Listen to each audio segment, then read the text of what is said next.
যুক্তরাষ্ট্রের রাজধানী ওয়াশিংটন ডিসিতে অপরাধ ও গৃহহীন মানুষকে বিতাড়িত করতে শহরটিতে ন্যাশনাল গার্ড মোতায়েনের ঘোষণা দিয়েছেন মার্কিন প্রেসিডেন্ট ডোনাল্ড ট্রাম্প। একই সাথে ওয়াশিংটন পুলিশও কেন্দ্রীয় সরকারের নিয়ন্ত্রণে নেয়ার ঘোষণা দিয়েছেন তিনি। ওয়াশিংটনের ডেমোক্র্যাট মেয়র মুরিয়েল বাউসার এই দাবি প্রত্যাখ্যান করেছেন। এদিকে ট্রাম্পের এই সিদ্ধান্তের বিরুদ্ধে বিক্ষোভ হয়েছে হোয়াইট হাউসের বাইরে। বিস্তারিত জানাচ্ছেন মনিরুজ্জামান বাবু। এবার রাজধানী ওয়াশিংটন ডিসির দিকে নজর দিয়েছেন মার্কিন প্রেসিডেন্ট ডোনাল্ড ট্রাম্প। লক্ষ্য আইন শৃঙ্খলা এবং জননিরাপত্তা পুনঃপ্রতিষ্ঠা করা। এই লক্ষ্য নিয়েই ওয়াশিংটনের অপরাধ দমনের জন্য ন্যাশনাল গার্ড মোতায়েন করার সিদ্ধান্ত নিলেন ডোনাল্ড ট্রাম্প। ট্রাম্পের দেওয়া তথ্য অনুসারে 7 লক্ষ বাসিন্দার ওয়াশিংটন শহরে ন্যাশনাল গার্ডের 800 জন সদস্য মোতায়েন করা হবে।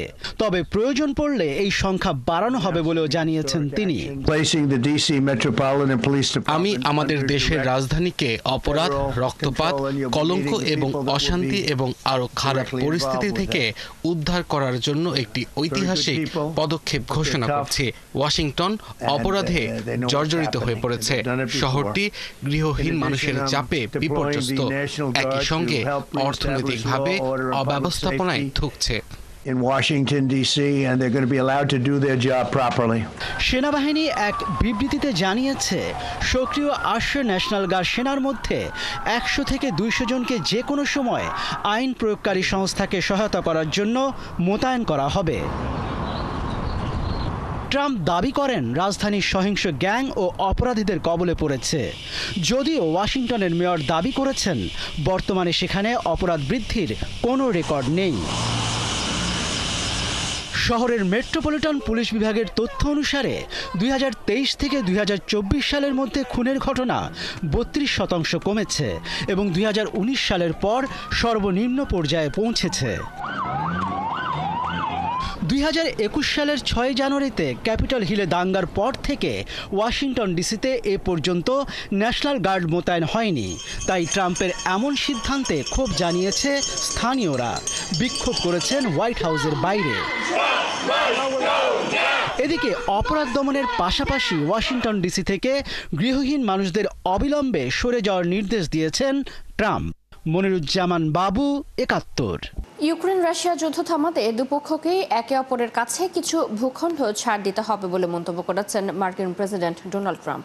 15 আগস্ট আলাস্কায় রুশ প্রেসিডেন্ট ভ্লাদিমির পুতিনের সাথে বৈঠক হওয়ার আগেই এমন কথা বলেন ট্রাম্প। সেই বৈঠকে পুতিনের সাথে এই বিষয়টি নিয়েই কথা বলবেন বলে জানান তিনি। বৈঠকের আলোচনায় সম্ভাব্য একটি চুক্তির দিকে যাওয়ার লক্ষ্য থাকবে জানিয়ে ট্রাম্প বলেছেন তিনি বোঝার চেষ্টা করবেন যে পুতিন একটি চুক্তি করতে আগ্রহী কিনা। তিনি জানান ভবিষ্যতে ইউক্রেনের প্রেসিডেন্ট ভলোদিমির জেলেনস্কিকে নিয়ে ত্রিপক্ষীয় বৈঠকও হতে পারে। ট্রাম্প বলেন পুতিনের সাথে বৈঠকের পর তিনি ইউরোপীয় নেতাদের সাথেও দ্রুতই আলোচনা করবেন এবং এর লক্ষ্য থাকবে রক্তক্ষয়ী যুদ্ধের দ্রুত বিরতি। আলাস্কায় আগামী 15 আগস্ট মুখোমুখি বৈঠকে বসতে যাচ্ছেন মার্কিন প্রেসিডেন্ট ডোনাল্ড ট্রাম্প এবং রুশ প্রেসিডেন্ট ভ্লাদিমির পুতিন। এ ঘোষণার পর থেকে বিশ্বের নজর এখন এই বৈঠকের দিকে। এদিকে ট্রাম্প পুতিনের শীর্ষ সম্মেলনে বড় কিছু ঘটবে বলে আশা করছে না ইউক্রেনীয়রা। এছাড়া পুতিনকে যুদ্ধ বন্ধ করতে যুক্তরাষ্ট্র কী প্রস্তাব দিতে পারে তা নিয়েও সংশয় তৈরি হয়েছে ইউক্রেনের মধ্যে। এদিকে যুক্তরাষ্ট্রের ভাইস প্রেসিডেন্ট জেডি ভ্যান্স বলেছেন যুক্তরাষ্ট্র এমন একটি সমঝোতা চাইছে যা দুই দেশই মেনে নেবে। বিস্তারিত মনিরুজ্জামান বাবুর প্রতিবেদনে। বরফে ঢাকা আলাস্কায় মুখোমুখি বৈঠকে বসতে যাচ্ছেন মার্কিন প্রেসিডেন্ট ডোনাল্ড ট্রাম্প ও রুশ প্রেসিডেন্ট ভ্লাদিমির পুতিন। আলাস্কায় জেলেনস্কিকে বাদ দিয়ে পরিকল্পিত মার্কিন রাশিয়া বৈঠক নিয়ে আশঙ্কা দেখা দিয়েছে ইউক্রেনীয়দের মনে। তাদের আশঙ্কা এই বৈঠকের ফলে ইউক্রেনকে বড় অংশের ভূখণ্ড ছাড়তে হতে পারে, যা ইউরোপীয় ইউনিয়ন স্পষ্টভাবে প্রত্যাখ্যান করেছে। এদিকে গত 3 দিনে জেলেনস্কি 13 জন বিদেশি নেতার সঙ্গে ফোনে কথা বলেছেন, যার মধ্যে জার্মানি, ফ্রান্সের মতো ইউক্রেনের প্রধান সমর্থকরাও রয়েছেন। জার্মান চ্যান্সেলর ফ্রেডরিক মের্স বলেছেন তিনি আশা করছেন যে জেলেনস্কি সম্মেলনে যোগ দেবেন।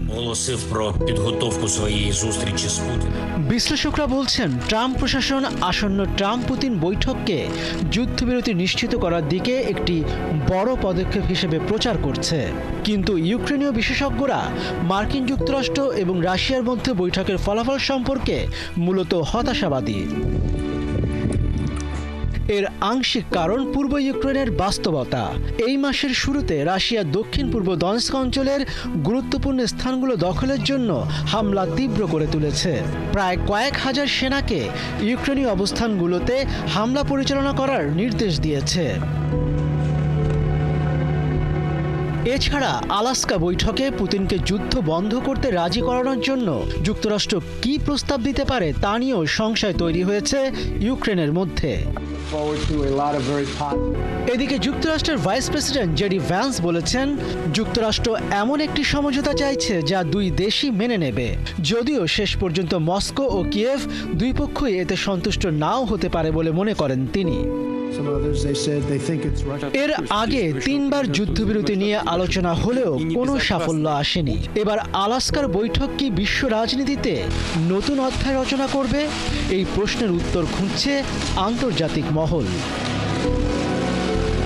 মনিরুজ্জামান বাবু, ৭১। এই ছিল আজকের আয়োজনে বিশ্বের নানা প্রান্তের নানা রকম সব খবর নিয়ে কাল সকাল 9:30 আবারও হাজির হবে বিশ্বযোগ। চোখ রাখুন ৭১ ফেসবুক পেজে, সাবস্ক্রাইব করুন ৭১ ইউটিউব চ্যানেল, ৭১ সাথে থাকুন।